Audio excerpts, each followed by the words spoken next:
mengaji pula Allah ada 99 nama. Mengaji. Betul ke 99 nama?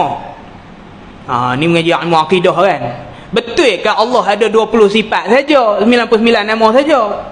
Tak betul.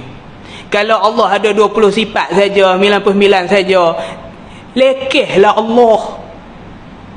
Hakikat sifat-sifat dan nama Allah ini infinity. Tahu infinity? Tak ada apa? Tak ada hak. Lepas tu yang 99, 20 tu, hak tu hak Allah habaq dalam Al-Quran, Nabi habaq dalam hadis.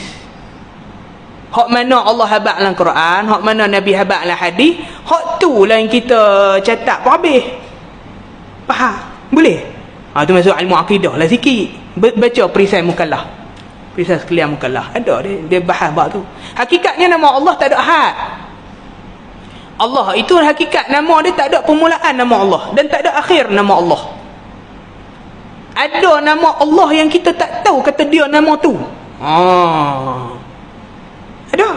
Tapi Allah tak habaq, kita tak tahu. Kita pengetahuan cetek tahu dekat apa? Dekat 20. Dekat 40. Dekat 99. Lekeh manusia cetek tahu banyak tu pun buat kemas dah. Nak tojeng orang dah. Baru tahu banyak tu. Allah ilmu tak ada sempadan.